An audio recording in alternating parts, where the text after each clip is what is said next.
Hey, really quick, stick to the end. You are going to get whiplash from this one. Hey lambs, Ky here, back for another Ky Rants. I know y'all missed me, and I know I posted an update yesterday so y'all know what was going on, but I'm back! As usual, Ky Rants is sponsored by my lamb Patreon. Patreon.com/Love and Murder. If you want to be a sponsor of Love and Murder, or you just want extra stuff, head on over to Patreon.com to get bonuses, extras, behind the scenes, more into my life, blah, blah, blah, blah, blah. You get so much more over there.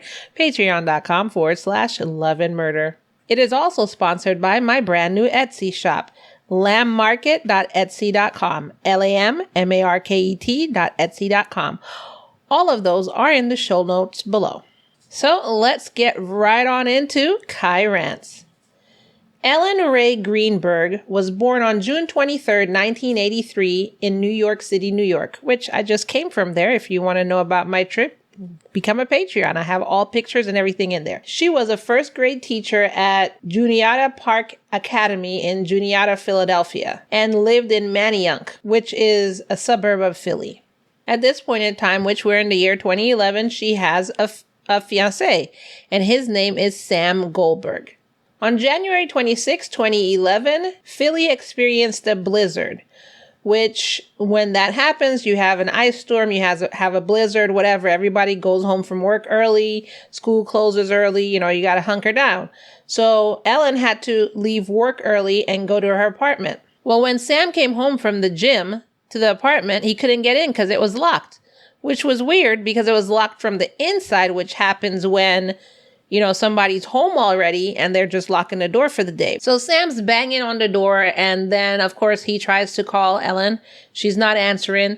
So for the next 22 minutes, he starts calling and texting her, quote, hello, quote, open the door. What are you doing? I'm getting pissed. Hello, you better have an excuse. What the F? You have no idea. So this is all what he's messaging her, like, what are you doing? Just open the door, let me in. This is not funny anymore. You know what I'm saying? Then he went down to the lobby and he spoke with the security guard, asking him, look, I got locked out. I need to get into my apartment. But the security guard said it was against, policy. He can't help you break open an apartment. I understand, but I can't do that. So that's when Sam just went ahead and opened the door himself. He broke it open. There's no other way. He broke open the door himself.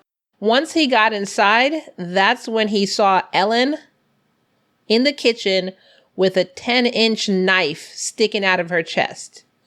So he called 911.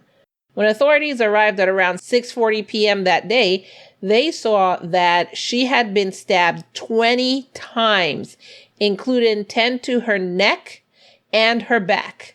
There were also 11 bruises in different stages of healing on her right arm, her right leg, and her stomach area. When investigators extracted the knife, they realized it was a serrated knife that had been plunged 4 inches into her chest. Upon looking at the scene, they saw that there was a strainer filled with blueberries in the sink, oranges that was freshly sliced, and 2 clean knives were in the sink. Of those stab wounds that I said, 10 of those stab wounds that were in her neck was actually in the back of her neck. For some odd and inexplicable reason, police treated this as a suicide, which I don't understand that because she was stabbed 20 times, 10 of them in the back of her neck. She was just stabbing herself in the back of her neck. And then she still had enough energy to stab herself in the front of her body and plunge a knife 4 inches deep into her chest. I don't understand how that makes any sense to anybody. But then the next day, the medical examiner's office, after they did an autopsy on Ellen's body, said it was a homicide. Then, shockingly, after all of this, and detectives did more investigations and they dug up more information, both investigators and the ME's office changed their mind and said, no, I was wrong. This is a suicide. What? Can you imagine how her parents and her fiancé must feel like, are you kidding me right now? During the investigation, police said they found no signs of an intruder. They didn't see any signs that Ellen had tried to get away, no defensive wounds, nothing. It was just her body was on the kitchen floor and her neck, head, and shoulders were propped up against the corner cabinets and her legs were just like opened in front of her. Like, like if you fall, that's it. And then in her left hand was an almost clean, completely clean white towel. And during the investigation, they noticed that there was no blood beyond the kitchen. The knife showed only her DNA. The towel showed only her DNA. All around the kitchen showed only her DNA, which is easy to do if somebody came in there and wore gloves. They looked at the surveillance cameras at the main entrance of the apartment, but there was nobody suspicious coming or going. And they also looked at the surveillance cameras in the hallway of the apartment and they didn't see anybody. They spoke with the neighbors around and they said they hadn't heard anything other than Sam banging on the door. They heard nothing. There was no screaming, no signs of a fight, nothing. When they looked at, when they were initially there that day and they looked at the balcony of the apartment, they had just had a snowstorm, so they didn't see any footprint out there. It's just nothing. So police documented that the reason why they initially treated it as a suicide was because of everything. The apartment door was locked. Sam wasn't acting all shifty. They couldn't find any other blood anywhere. There was no signs of a struggle. She had no defensive wounds on her hands. As far as they could see, nothing had been taken from the apartment. There was no footprints leading in or out. There was nothing. So they started treating it like a suicide, but then they didn't even see that she left a suicide note. Just nothing. It's literally just her on the floor with a knife sticking out of her and a bunch of stab wounds in her. During the autopsy, the ME noticed that there were 8 stab wounds in her chest. The depth of the wounds ranged from 0.2 centimeters to the 4-inch one that they found sticking out of her chest. She also had a 2.5-inch long gash across her scalp and a 2-inch stab wound to her stomach.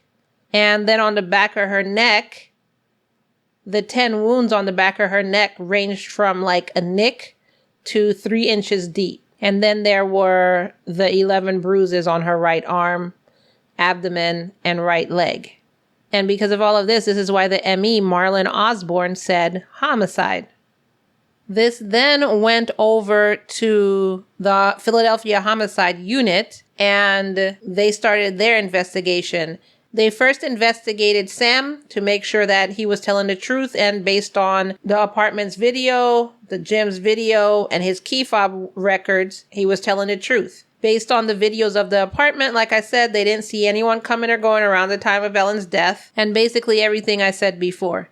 So that's when on January 29th, 2011, they said, although they did initially rule it a suicide then homicide, based on everything that they're seeing, they're now thinking suicide because maybe she had mental issues that nobody knew about. Which they said during their investigation, people were telling them that a couple months before this happened, Ellen had started acting weird. And, people were taking note of it. They just didn't know what was going on. Her parents said, she was usually really happy, really had a sunny disposition and everything like that. And she was becoming more anxious and, quote, unsettled. And when they would ask her what was wrong, she would just attribute it to work. And then even one of her best friends, Debbie Schwab, said that she noticed the same thing. Ellen went from being, quote, one of the happiest people I know to, quote, filled with anxiety.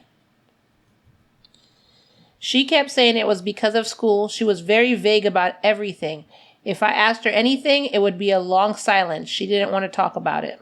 Her friends and family tried to push her to go see a psychiatrist, and she did. She met with psychiatrist Ellen Berman, who then reported that although Ellen did feel really stressed and overwhelmed at work, quote, there was never any feelings of suicidal thoughts. And she had, quote, nothing but good things to say about her fiancé.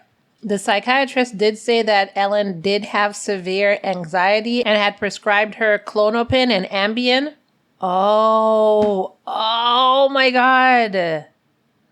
I don't know about Klonopin, but I do know Ambien is not.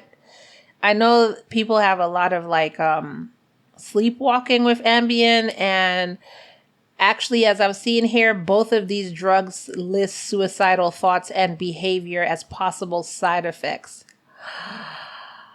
And during the autopsy, these were the only drugs that they found in Ellen's system.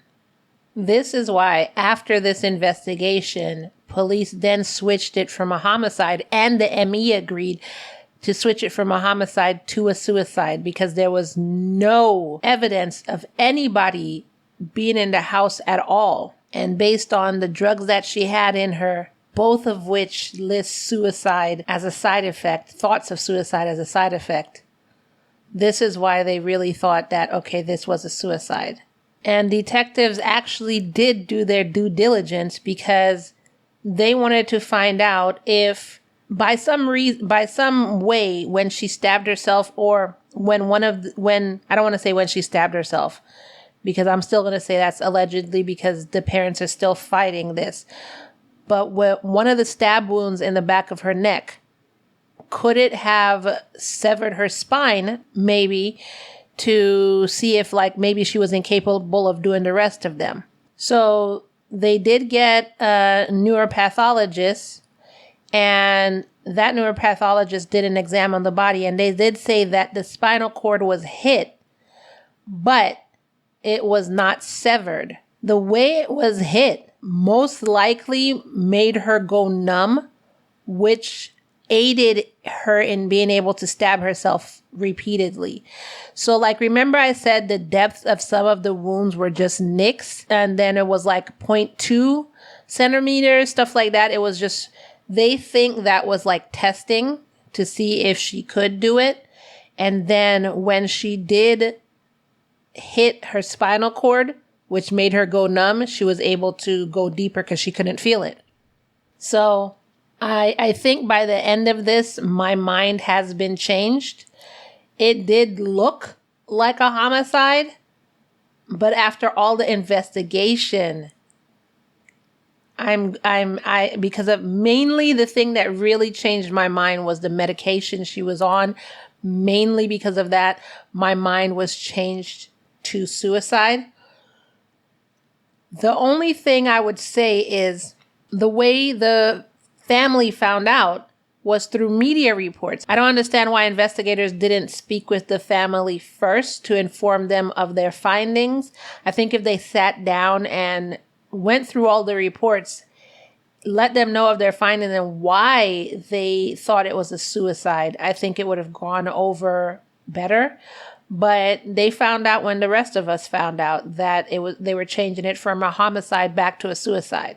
It was the same as how they found out it was changed to a homicide in the first place. They were in the middle of, I think it was the day of her funeral, when one of the friends was like, hey, did you know that they're giving a press conference and they're calling this a homicide now? I think maybe if there's some police departments where I don't know much about cops, I don't know much about how the department is run, but I see it on TV, but TV doesn't tell the truth, But I'm thinking if there are investigators who just don't want to deal with talking to the family, because maybe dealing with seeing the cases, and that's a lot on their mental health, and maybe they don't want to have to then go and talk to the family and see them breaking down. And some people get angry and they'll blame the cops. Why weren't you there protecting? Some people do that. And so maybe the cops don't want to deal with that because that's even more of a mental health strain on them.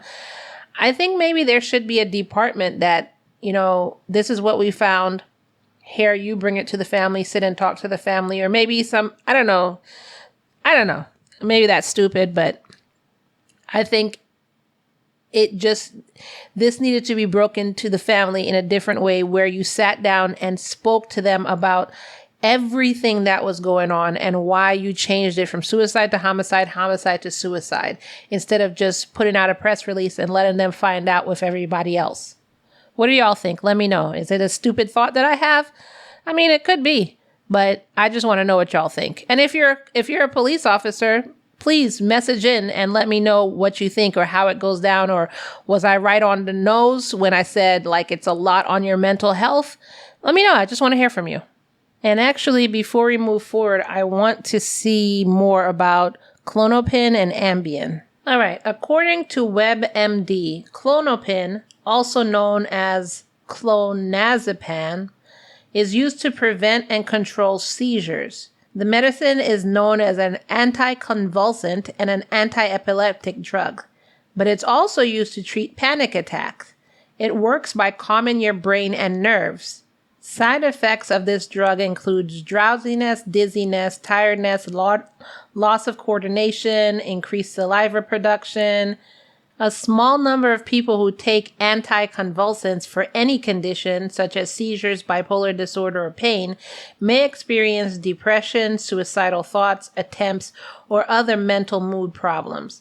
Tell your doctor right away if you or your family caregiver notice any unusual or sudden changes in your mood, thoughts, or behavior, including confusion, memory problems, signs of depression, suicidal thoughts or attempts, or thoughts about harming yourself. And to note, the last time she saw her psychiatrist was 4 days before this happened. So it could be that maybe she was having suicidal thoughts. Maybe she wasn't sure she was having suicidal thoughts. Maybe this was the first time she was having suicidal thoughts and turned into an attempt. Let's find out about the other drug.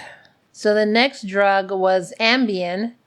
And this one, according to rxlist.com, is a sedative or hypnotic used for treating insomnia. Common side effects of Ambien include daytime drowsiness, dizziness, weakness, lightheadedness, feeling like you're drugged, loss of coordination, euphoria, problems with your balance. Then it goes on to say, there was more, but then it goes on to say, tell your doctor if you have unlikely but serious side effects of Ambien, including memory loss, mental mood behavior changes such as new or worsening depression, abnormal thoughts, thoughts of suicide, hallucinations, confusion, agitation, aggressive behavior, or anxiety. Now, I know I have read and heard and seen people on Ambien. They also have, I think it's, they have a lot of night terrors and sleepwalking, and I've heard some stuff about Ambien. So she was on 2 drugs like this, 2 drugs that offers you that a possible side effect for a small percentage of people is the thought of suicide. Then on top of that, Ambien has the possibility of hallucinations. And aggressive behavior. So, yeah, I think I'm kind of, and again, the only reason I'm thinking about this is because of the medicine she was on. So, of course, the parents are not happy with this ruling. They do not think it's a suicide, and they strongly suspect homicide. And they're fighting this tooth and nail. That's why this even came up in my feed, was because on Thursday, September 14th, this year, 2023, they once again lost another battle to overturn the suicide ruling. They wanted to switch from suicide to homicide. But the Pennsylvania court upheld the appeal of the Philly Medical Examiner's Office and said, we're not going to reopen this case. We're not going to say it's a homicide. We're still siding with the ME and saying that it's a suicide. Quote, the appellate panel ruled in a 2-1 decision that Ellen's parents lacked standing in their lawsuit and said they had, quote, no choice under the law but to grant the city's appeal to prevent the suit from going to trial. So, of course, her parents are devastated that, yes, yet again, they're not ruling it as a homicide and ruling it as a suicide. And I believe if this was brought to them in the correct way, the investigation to me was flawless. The way the investigators did their job was flawless and accurate, and it even changed my mind from it being a homicide to a suicide. However, I think the one flaw in how they did everything was not coming to the parents, well, the family, which includes her fiancé, sitting down with them, telling them their findings, showing them the reports, talking it through with them, and letting them understand why I'm ruling this a suicide and not a homicide. So I think this is why, they're fighting this and they're not understanding. So I could see it from their side as well. I'm pretty sure if it was my daughter, I would probably be fighting this as well, but this took a turn, this took a twist. And I thought when I first saw this, I was like, how can you just think that it was a suicide? Nobody can stab themselves 20 times and, blah, blah, blah. But I was going through this as I'm recording it. So y'all are finding out the whole case as I'm finding it out. And based on everything, my mind has been changed. I do believe it was a suicide and not a homicide. There's no evidence saying homicide at all. At first, I thought maybe it was a cover-up or something, but literally there's no evidence saying homicide at all. And the turning point for me was those 2 drugs. She was taking it. She just recently started taking it. And those are the only 2 things that were found in her system. So what do y'all think about this? Have y'all heard about Ellen Greenberg's case? And I'm going to go ahead and put out a poll. Yes, this time I'm going to put out a poll because last time I said I was going to, and then I was just sick and falling asleep all over the place. I'm going to put out a poll to ask you what your thoughts are. You could find the poll on Patreon, patreon.com/love and murder, or you could find it on our YouTube or on the Spotify platform. I would love to hear from you in this case. There were so many ups and downs, and wow, I really feel bad for her family. I feel bad for how everyone found out this information. And I mean, I do feel bad that obviously they lost somebody who was near and dear to them. But lambs, I want to hear from you. Let me know what you think about this, or you could just answer the poll that I'm going to put out. That's all I have for you in this Ky Rants. Remember, all love, no murder, y'all. For some reason, I had stopped saying that for a while, but it's back. Talk to y'all later. Bye. Hey lambs, Editing Ky here.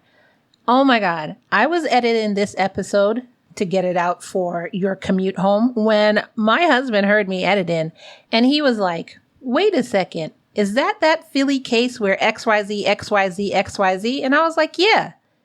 He was like, why are you telling it like that? I said, what are you talking about? Oh my God. Lambs, let's go down this rabbit hole.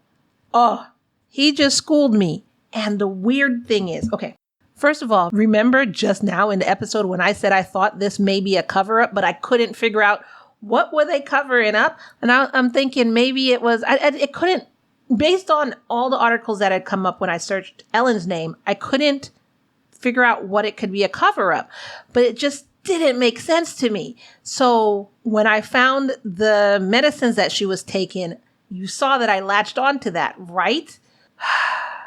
I knew I should have listened to myself. Because I was trying to make it make sense. Now I feel stupid. Okay, so the thing is, when you search Ellen's name, all that comes up is based on what I was reading you. Just those kind of articles, barely mentions her boyfriend, just mentions Sam is the one who broke down the door, stuff like this, right? I'm sure if I went deeper into the search, which I didn't because it's Ky Rants, I'm sure if I just came off of the first page, maybe going deeper into the search, you could find something. So what I did was I just clicked on like page 3 of the search and I found 2 articles that could have been, But why did I have to go so far into a search to get the true story? However, when you search Sam's name, then you see a bunch of articles on page 1, and it's a lot of people surmising what could have happened. It's not really like the news outlets, which I like to go from the police reports, from the police websites, from the news, from the FBI websites, if it's on the FBI website, stuff like that. This is what I like to take from. I don't like to take from other podcasters' articles because a lot of time I notice they get stuff wrong or they're leaving a lot out. And I'm not saying anything bad about it. I might do the same thing. So if I'm going to make a mistake, I'm going to make a mistake. I'm not going to take a mistake from somebody else. This is all I'm saying. So when you search his names, it's a bunch of theories about what could happen. There's some news articles, but it was like, why would I even search his name? I wouldn't have searched his name because under hers, it barely mentioned him. It said he was a fiancé. He came home, the door was locked, and that's all I got. That's all I got from numerous articles. So I didn't even think to search him. When I tell you, my husband said, so he was like, first of all, or is she a contortionist? And I was like, well, no, but you can look, and I demonstrated like you could reach back here. And if she was having hallucinations and all of this, then I could see that happening based on the medicine she was on. It could have been hallucinations, this and this and this. And then he said, well, wasn't her boyfriend abusive or something? Lambs, when he said that, everything, the puzzle piece that was missing clicked into place. Now I'm going to say allegedly, because I am not getting sued by anybody. Allegedly, when he said that everything, it became crystal. I'm telling y'all, it became crystal clear. Because then I was like, that's why he was texting like that, number one. Number two, those bruises that were on her arm, because originally I was like, they kind of just glossed over those bruises. So I was thinking to myself, I didn't put it on the show, but I was thinking maybe she had started self-harm. But the bruises, that explains the bruises on her right arm in various stages of healing. Remember I said that? Number three, that explains why she went from a bubbly personality to anxious and depressed, and she didn't want to tell anybody about what was going on. Lambs, everything fell into place. Then, apparently, remember when I said he went down to the security guard, which I couldn't understand why that was in the article, but it was just in the article, and they didn't go anywhere with it. They just said that he said, I can't do it. That's literally all it said. But in actuality, which my husband was here when this was happening. I wasn't in Philly. He was here when this was happening. So he heard it on the news. And I guess since then they've erased stuff off the internet or something. But anyways, what happened was the boyfriend went down to the security guard and asked the security guard to come unlock the door. He said, I can't do it. Then he said, hey, why can you come watch me break down the door then? And it's like, why would you even ask that? That's weird. So stay with me here, because then, like, you may think I'm going down a rabbit hole and, oh my God, you sound crazy. Wait till you hear the 911 call. I'm going to play it for you in a bit. So after I searched his name, somebody said, so now I'm in a forum. This is the name of the forum. Did Ellen Greenberg fiance kill her? Somebody said, just read this article in WAPO and then searched other articles on the case. Seems pretty likely to me the fiance did it, especially since the security guard, when pressed, admitted he wasn't actually there when Sam Goldberg broke down the door. Oh my God. So I guess initially he said he was there and he saw him, and then he recanted his statement. This is so freaking crazy. Also, somebody else found another article, and remember, the door was latched from the inside, but it could have been latched from the outside. And then they said, who stabs themselves? I'm sure it does happen, but the person would have to be mentally ill, psychotic, under influence of crazy drugs or something, which is what I was latching on to, remember? I saw that she was taking anti-anxiety megs and Ambien, but I do not believe that would cause a first grade teacher who was planning her wedding to cause her to pause from cutting fruit salad and stab herself 20 times.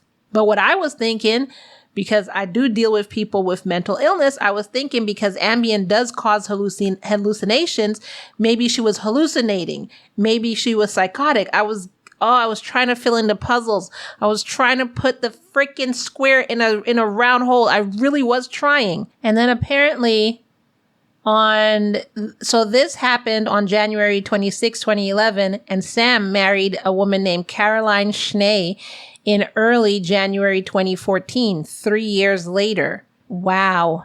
Then the other thing my husband said is Sam and his parents have connections. They were connected to who's the person who's the governor now. So at that time, I can't remember what what his role was at that time, but he was high up because obviously he's a governor now. So his parents and Shapiro were actually, and again, allegedly, because ain't nobody suing me. This is just what I'm finding. This is what I'm hearing. This is all alleged. Don't come for me, any of y'all. But apparently the parents and the governor, well, he wasn't a governor at the time, were friends. Then the other thing, okay, before I go into the other thing, let y'all listen to the 911 call. Listen to this craziness and listen to the level of acting. Just, all right, listen. Help! I need a now. I just walked into my apartment. My fiance's on the floor with blood everywhere. What is the address?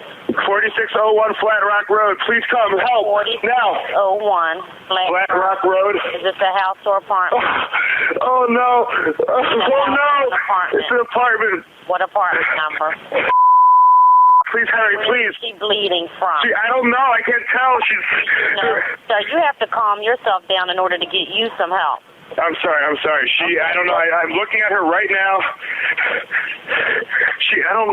I can't see anything. There's nothing broken. She's bleeding. Ellie! You don't know where she's bleeding from? Can't tell where the blood's coming from? I think her head. I think she hit her head, But it's everywhere. Okay, it's everywhere. She might have fallen. Do you know what happened? She may have slipped. There's blood on the table. Her face is a little purple. Okay, hold on for rescue for her. Stay on the phone.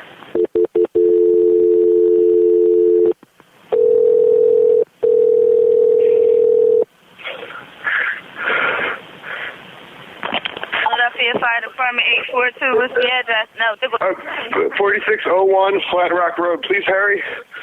4601 Flat Rock. Yes. What's wrong? I went downstairs to go work out. I came back up. The door was latched. My fiance's inside. She wasn't answering. So after about a half hour, I decided to break it down. I see her now just on the floor with blood. She's not responding. Okay, is she breathing?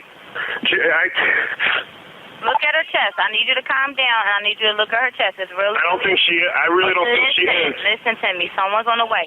Look at her chest. Is she flat on her back? She's on her back. So I bring her. Look at her chest and tell me if it's going up and down, up and down. I don't see her moving. Okay. Do you know how to do CPR? I don't. Okay. I can tell you what to do. Okay, until they get there. I want you to keep her flat on her. God. Hello. Yeah, hi, okay. Are you willing to do CPR with me over the phone until they get there? I have to, right? Okay, so get her flat on her back, bare her chest, okay? You want to rip her shirt off. Okay? Kneel down by her side. Oh, my God. Ellie, please. Listen, you can't freak out, sir, because you Okay, I'm trying not to. Her shirt won't come off. It's a zipper. Oh, my God. She stabbed herself. Where? She fell with a knife. Oh, no, her knife's sticking out. Her what? There's a knife sticking out of her heart. Oh, she stabbed herself? I guess so. I don't know where she fell on it. I don't know. Okay, well, don't touch it. Okay, so I just let her down. Here now? I mean, what do I do? No, I mean, you can't. If the knife is in her chest, it's going to be kind of hard for you to do CPR at this time. Oh, no. Oh, my goodness. Okay. Police, which operator? 277. Is someone coming here? Yes, they are. You said 4601 Flat Rock, right? Yes. Okay, someone's on the way. And the knife is still inside? Wait, so what? The knife is still inside of her? Yes, I didn't take it out. Was it her chest or what area? It's in her chest. It looks like it's right in her heart. Okay, someone's on the way out there. Okay, just get. Oh my God! Oh my God! Okay. How old is she? She's 27. 27, and there's no sign of life at all. No, please don't be. What? Bend her under her arm and tell me if she responds to pain. Ellie. She's not. Her hands are still warm. I don't know if that means, but there's blood everywhere. I know, but you can't, and the knife is still inside of her. How far? Can you see how far it went in? It looks pretty deep. Okay. It looks it's a long knife. Don't touch anything. Yeah, don't touch anything, okay? I'm not touching anything. I can't believe this, though. So wait, it was just you there with her? We're the only ones here. And she ran in the door, you said latched it shut? No, I went downstairs to work out, and when I came back up, the door was latched. Like, it was, it wasn't like, it was like locked from the inside, and I'm yelling, so I'm Was your house yelling. broken into? No. So there's no sign of a break-in? No sign of a break-in at all. I mean, there will be when you get here, because I had to break the latch, but to get in. Okay, 4601 Flat Rock, and this is a house, right? It's an apartment. Apartment. Okay, that'll help. Oh my God. All right, thank you. Mm-hmm. Bye. Okay, lambs, what did you think about that craziness? Didn't they say that the house was pristine? Now, what did he say in the 911 call? There's blood everywhere. So how come when the police came and they said the house was clean, there was no DNA anywhere, no fingerprints anywhere? Because on the phone, he said there's blood everywhere. There was blood on the countertop, blah, blah, blah, yada, yada. Which is something else I was thinking about. I was like, well, even if she stabbed herself in her neck, the carotid artery is there. Like, there would be blood everywhere. But again, I was trying to fit that freaking square in the circle. And you know what? I'm not gonna second guess myself again. I'm just gonna say this doesn't make sense. This doesn't make sense. I'm gonna read the article and I'm gonna say it doesn't make sense if it makes sense. If it doesn't make sense. So apparently, allegedly, they had left the family, who does this, in the house overnight. And then suddenly there was no DNA evidence anywhere. Who does that? It's a crime scene. Who stays on the crime scene? And then did you hear in the 911 call how he was so shocked? He's ripping open her shirt. There's a freaking knife coming out of her chest. How did you not see the knife until after you started unzipping or unbuttoning her shirt or whatever? Oh my God, she fell on a knife. Who says that? Who says that? You see a knife sticking out of your loved one and the first thing you said, I think she stabbed herself, and then you follow it up, but she fell on a knife. Why would that be your first thought? And even to me, again, allegedly, if you really listen to that 911 caller after he said that, she was like, That's what her voice switched to me. She just sounded like she was like, Okay, she fell on it, huh? Mm-hmm. Is it just me or did y'all hear that? Then, remember I said I searched his name and then I saw some, there were a couple news articles, but most of them were just people saying their theories. Well, here's a news article from NBC News. Quote, after months of pretrial testimony and media coverage, the Greenberg's attorney said that on December 10th, 2021, his team provided numerous additional material to the AG's office in response to the AG's statement to the press, and that the AG would review new material if the material was supplied. Well, the attorney told Dateline that the materials included the apartment building surveillance video, the declarations of 2 building employees, and the videotapes depositions of Doctors Giulino, Osborne, and Emery of the Philadelphia Medical Examiner's Office. It was Dr. Emery, who was the pathologist and who trained in the neuropathology, who had previously testified that a specimen of Ellen's cervical spine retained from the original autopsy contained one of Ellen's stab wounds. Now, this is what they're saying. Quote, according to Dr. Emery, I guess previously, the preserved wound Emery examined in 2019 when it was administered when Ellen had no pulse. She was already dead. Y'all. He went on to explain that, quote, this wound was not the last stab wound Ellen sustained because a knife was found embedded in Ellen's chest when emergency personnel arrived on the scene. We remain dumbfounded about how a person could self-inflict at least 2 stab wounds when dead. If they're post-mortem, that means they're done after death, and Ellen could not have done that. With the recent submission of new evidence, the Greenbergs called on Pennsylvania Attorney General Josh Shapiro. That's what he was at the time. He wasn't governor. He was the Attorney General, to review and reopen their daughter's case. And Shapiro did not respond to questions from Dateline regarding Ellen's case. However, they did send an email the office of Shapiro, when he was Attorney General, sent an email saying, quote, "We did receive evidence from the Greenberg's attorney earlier this month that is being reviewed. Our hearts go out to the Greenberg family on the anniversary of Ellen's traumatic death. At the urging of the family and following a conflict referral from the Philadelphia District Attorney's Office in 2018, our office reviewed the case and conducted an extensive investigation that did not uncover evidence to change the medical examiner's finding of suicide. There is no statute of limitation on homicide, however, and if new evidence is brought forward, we believe it should be reviewed by the proper authorities." You need to explain to all of us how she stabbed herself when she was already dead. Twice. And then they continue on to say, "At this time, no such information has been shared with our office." People, I am so happy my husband heard me editing this, because I can't even. I can't even. I completely recant saying that you changed my mind. I mean, based on the articles I found, you did a good job of changing my mind. Even though the quote unquote detective in me, which I'm not a detective at all, I really thought something was off. But then when you mentioned those 2 drugs, that's when I was like, okay, I can see that. I can understand that. And then I made myself believe other things, like maybe she was doing self-harm, which is why she had those bruises on her arm. Maybe she was becoming, going into a psychotic break, which is why she started having anxiety and her mood started changing. Maybe this. I was making it fit. It wasn't fitting in my head, but I was making it fit. And y'all heard me on the previous episode when I was like, oh, because I made it fit with those 2 drugs. But with this here, it explains so much now.